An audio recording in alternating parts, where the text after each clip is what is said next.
There's been a lot of things interesting going on in camp, and we'll get to that. But first, what's crackalacking? It's your boy Broshmo. Just in case you did not know, so go ahead, become a bro and subscribe. Leave a thumbs up if you enjoy the content. I'm a little under the weather, still from Thursday. Like, my body is aching, my throat is just like flamed. It's not feeling it. You could tell I didn't even turn on the bird back there. Like, look at that. Toucan's not lit up. Tell I'm not feeling it, but I still want to bring y'all what's going on, what's been going on this week in the NFL and a little bit in college football. So let's go ahead and let's get started with what's going on in Kansas City, because they have a new hit my little boom mic, but they have a new policy regarding wearing headdresses at the games, which is kind of like, okay, like, I don't get political on this, like, on this channel, you know, it's too divisive. Let's stick to football.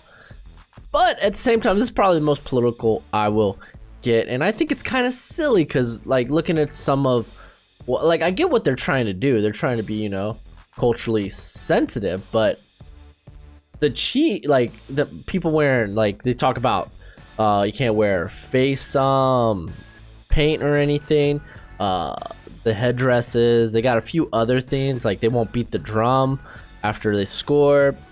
And it's like, I get what you're trying to do, but when people dress up, they're not mocking Native Americans, they're trying to support their squad. Like the Redskins name, okay, yeah, that's that name, it was literally it was a slur towards Native Americans. But the Chiefs aren't. When people dress up like their team mascot, they're not mocking their team. Like, that's like saying, all right, Vikings fans, you can't wear Vikings helmets at games anymore. It's disrespectful to the Nordic or Nordic people, you know? Unless you're Nordic, can't do it. Like, you kind of get what I'm saying? I feel like while we're tiptoeing around what is and what is acceptable, we're kind of ruining some things. Like, just change your name. Change your name, Kansas City. If I'm a fan and I'm not allowed to dress up like my mascot, then what's the point? Just change your name. It's easy as that. So, yeah, I don't know. I think it's kind of silly.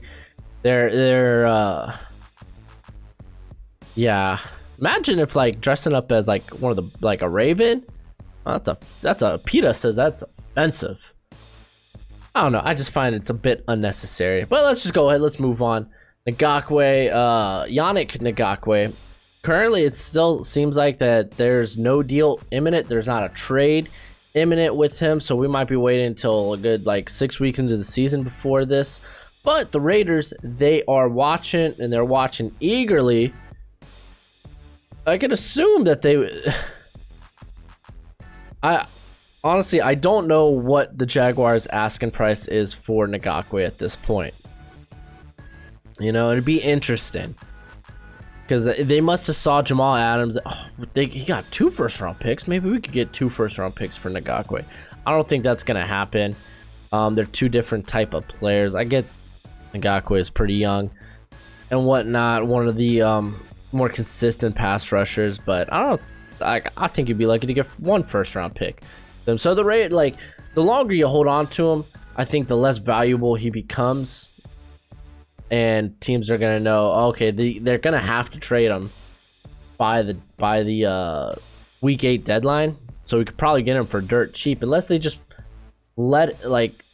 have him play the season, which I don't even think he wants. Like, he's gonna play right now. I haven't looked too much into that. I think he's still just holding out.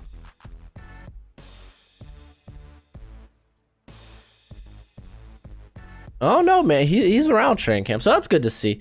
But I had to read real quick. But what, you're gonna hold on to for a year and then just let him walk, get nothing? What, you're gonna throw another franchise tag on him? I don't think so. I don't think that benefits their squad. I think the longer you hold on to him, the less valuable he becomes. So Jaguars, I think they should make a move, especially if they don't plan on keeping on to him. So my boy Zach Moss, he losing some weight. I think he cut almost 20 pounds. And I'm not saying he'd be the starter over Devin Singletary. I'm just saying he's been looking very good in camp during 7-on-7 drills. Looks like he's displayed good vision. He's been hard to take down. Granted, during these drills, you know, they don't tackle to the ground, but still he's busting off some. And then in the passing game, which straight up, like, he had a nice over the shoulder catch. I loved Zach Moss during the draft. If you were with me while we were doing the draft, you know I loved Zach Moss. Am I saying he's better than Devin Singletary? No, I'm not. But I think it, and I really believe this could end up being a committee in Buffalo, running back by committee in Buffalo. So I'd be very hesitant to take Devin Singletary if I were you. Let's move on to the Big Ten football, because parents, man, they ain't happy. They're protesting at Big Ten headquarters. They want a fall season. I know Ohio State's gone out of their way to be like, hey, if we could just get, 4 other teams, we'll have like our own 10-game season. Just we play each team twice. Each team gets a home game. I know Wisconsin, Michigan, and Nebraska were kind of talking about that. I think Iowa, Iowa's done, dude. They're done. They're like, we don't want no fall sports. We're done. So it'll be interesting to see how this plays out. I know Justin Fields has been been the biggest face in this movement. Like, hey, sign this petition. We want to play. Let us play. So it'd be an interesting thing to keep an ear on. Hopefully, I'm hoping they could play. I'm hoping, because this does mean a lot for some of the kids that are trying to be eligible for the draft this year. And it's super wonky because it looks like the NCAA, they're trying to add eligibility for some of the teams that won't have a fall season. So now it's like you're going to be getting these third-year seniors. That's not a very sexy thing when you're going to the NFL draft. Like, yeah, third-year senior. Like, the guy is basically, he's already in his prime at this point. So, I don't know, man. It just raises more questions than answers. So, we'll see. Next, we got Dez, man. No deal for Dez in Baltimore. Is he done? Nah, I think, we could see him hop on with a playoff team somewhere in the middle or near the end of the season. But I think that's what Dez is about now. But more interestingly, Earl Thomas got sent home from camp, man. Him and Chuck Clark, they got into a fight at the facility. So it's pretty dope. We could actually run through some of the news coming out of training camp. We know about Ron Rivera having the, I think it's a really early version of some sort of skin cancer. So hopefully it's treatable. I mean, it's in the infancy of its, I guess, progression. So it sounds like it can be very treatable. So that's very good. Other things, Burrow looking great. Matter of fact, let's talk about quarterback battles right now. Let's just go ahead and talk about Smith versus Haskins. And actually, like Ron Rivera even mentioned Kyle Allen in this. So I think Haskins will be the starter at the beginning of the year. But I think Alex Smith is in there looming, dude. If Haskins can't put together a couple of wins early, I think we'll see Alex Smith take his spot. Also with the Dolphins, you got Flores. He's gone out and said, hey, there is a quarterback battle for my quarterback 2. Fitzpatrick, he is the starter. But apparently Tua and Josh Rosen, they haven't really looked too good. Or at least they didn't look good yesterday. They have previous days. But I guess they were throwing some picks. So it's kind of up in the air. I'm kind of in the camp of don't let Tua play till like week 10-ish. But it'll be interesting to see. That'll be a fun. It'll be great. The minute we can see him on the field, I'll be ecstatic. I'll be happy. I'll be going yippee. What else we got going on here?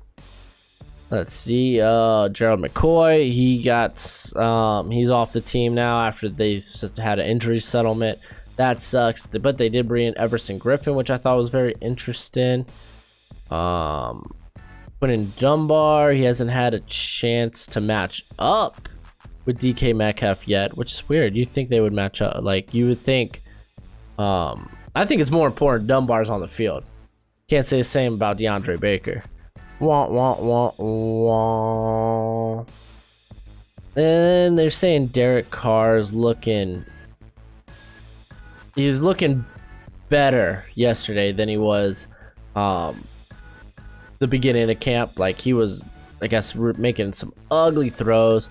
I mean, that'd be wild if he doesn't even end up being the starter at the beginning of the year. But I don't think that'll be the case. I think Derek, did I say Derek Brown? Derek Carr. I think Derek Carr will be fine. He'll end up being the starter. He might, if he's gonna lose his job, he might lose it later on in the season. But if you want a full injury report, you could go on Fan to Fan Network and check that out. We will be live Sunday for our tailgate. We also got a YouTube channel if you want to check that out. I'll leave that in the link in the description below. But until next time, you be easy, my friends. Later.